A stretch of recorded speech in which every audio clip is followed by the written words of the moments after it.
It's the 1st of August 2026 at 7:31 in the evening.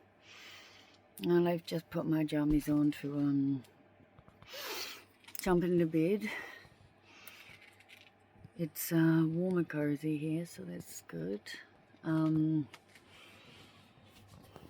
and saw the house again today.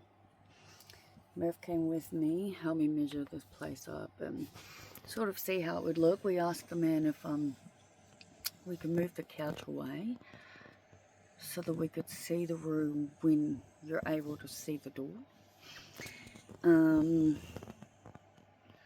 Seeing it without all the people in it and seeing it for the point of view as, for just me and happy to live in. I definitely saw it with a different light, a much better one. The guy is absolutely happy to rent it to me. I asked him, so the thing is, he said his dad is like real sentimental to this place, right? And been saying things, and the son is sort of like, the whole family lives in Melbourne, like his wife lives in Melbourne, like, everybody wants him to move back and move back in with the mum, and it's just the house he's sentimental to. So, like, obviously the first time around we were under the impression that it was a definite sort of, the house would be becoming empty at some point. The son today said hopefully that is still very much the case. I pray so, obviously. We did talk about long term,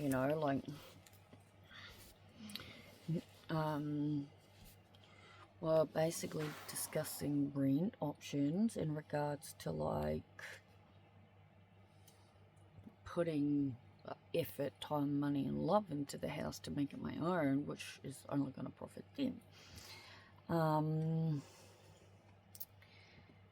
But in saying that, I said, if it gets to that point, like, do you plan to advertise, or like, where are we at? And he's just like, no, once it gets there, the house is yours. So there's that, which is awesome. Again, just holding faith. Honestly, that book I read, I just keep seeing the inside of the front cover where it's like personally signed, have 100% faith, Michelle Hamilton. And that's where I'm at with that. And I'm pretty much taking that philosophy with just about everything at the moment, because there's a lot going on in my mind. It's all compounding and consuming and sad. So very fucking sad. The thing that causes me the most pain and grief in this world, honestly, is the most simplest of things, yeah? And that is just, simply put, confusion. Not understanding what the fuck is happening, right?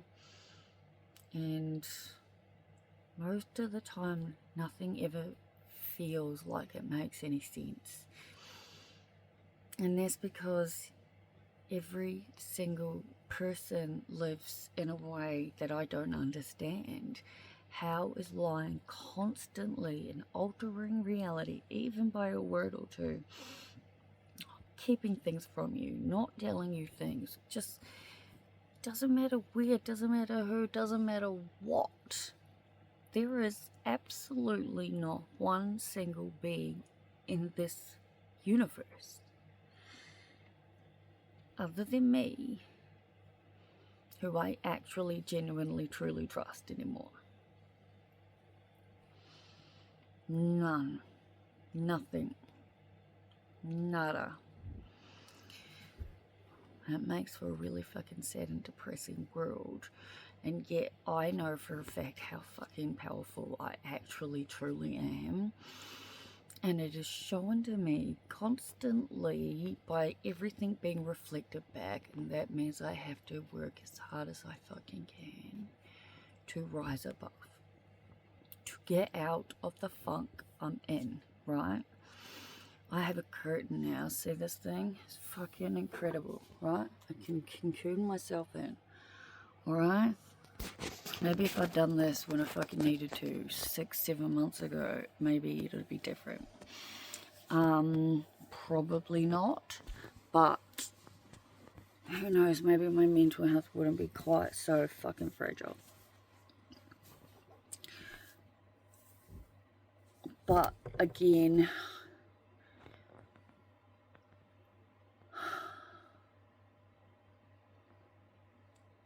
it is what it is. Everything is what it is, isn't it, people? And I just have to keep having 100% faith, because that's literally where I'm at. We have to figure something out. Whatever has happened here is definitely not just Nancy's. It's more convoluted and to it. Basically, in a nutshell, I guess, she's leaving this entire estate to a charity. She asked to leave us on as caretakers. They said absolutely not, they'll be made to leave immediately. She's obviously telling them what's happening on her side.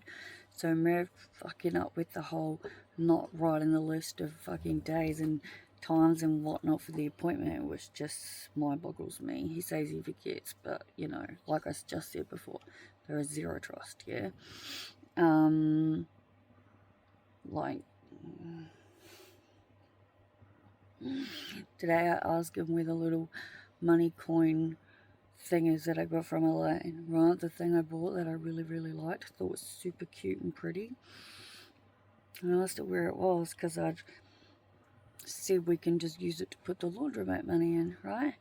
Because he kept putting it in coin snaplock bag things and misplacing it. And so the pretty thing I had hung up on the frame, so I just said, let's use it for the laundromat money. He was happy with that, but he obviously left it within Happy's reach in the car, and it turns out Happy destroyed it, right? Now, I'm not mad that Happy destroyed it, but I'm flabbergasted as to how the fuck it is I only found that out today, because I noticed it wasn't hanging on the hook, right? Like, why wasn't I told immediately? When Happy broke his chain for his necklace, for example, yeah? She was just a puppy, right? And keep in mind, I might have adopted Happy, yeah? But obviously he and I discussed it a lot, right? And yeah, as soon as Happy broke the chain, he immediately let me know about it.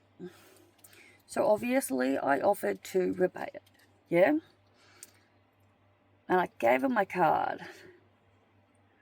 I could not believe it when he told me it was $50. $50 for a gold chain is a lot of money, alright? But he thinks spending fucking $900 on a pendant and then another $500 on a fucking chain is normal. It's not normal in my world. And if he listened to a word I said, he'd know that. Like, honestly, in this moment, I know it's not in my safe. In fact, every bit of jewellery we own that might be worth something and or needs fixed is in a bag somewhere all together, because it's got to go to a jeweler for a lot of it.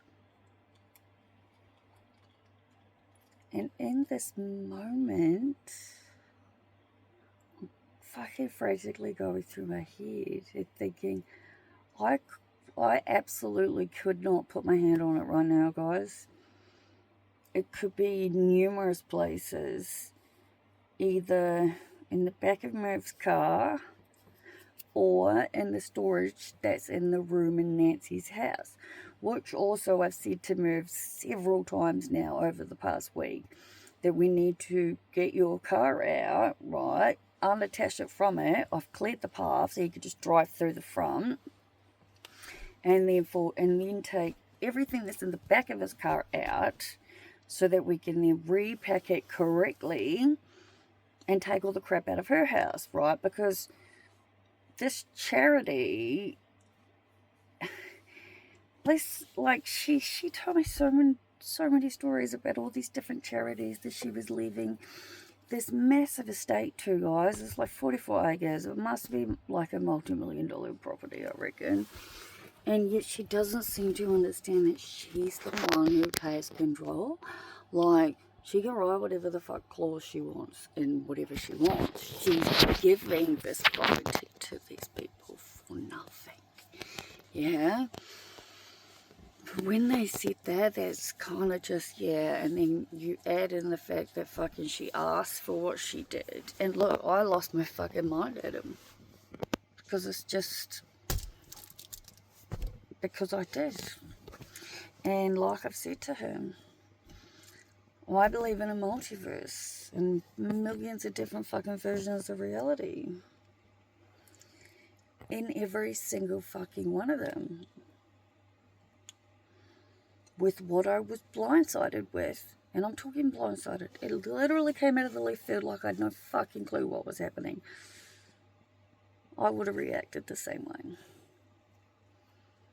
But yeah, these people have evidently got in her head, eh? And let's just say it's the 1st of August and I don't want to be here at the end of it.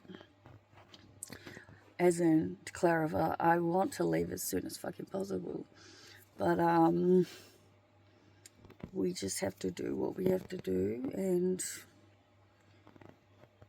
keep having faith. That's where the fuck I'm at, guys. Having faith. And taking as much fucking me time as I bloody well need. Like, I knew if I just sat in here after we went and saw that house and then went to get something from the supermarket, that it would just crush me. So I keep going out there and making sure the fucking dog poo's picked up. Happy he's got the fucking best bowel fucking movements than any being I've ever fucking come across in my life. And then keep stacking the bricks. But I really am tired. And I need to Google how do I get all the shit off my phone onto my computer. I'm pretty sure I know how to do it. I gotta do it. I'm using Merv's phone right now to make this. Basically what I really need to do is also check between my hard drive cloud and the videos on my phone like I always had to, and then go through and at each one at a time confirm they're backed up and delete them off the phone. So yeah, that's me, tired and looking forward to continuing this show we're watching, because obviously I've heard of Pan Am 103 before, but I definitely don't know the inner details, and we're only up to the beginning of episode 1. And Merv suggested it was a very good time to make a video, which obviously I wholeheartedly agreed with, and that was also because I was thinking the exact same thing in my head at the same time that he said it out loud. So there you go. Yeah, keep having the faith, 100% faith. Good night.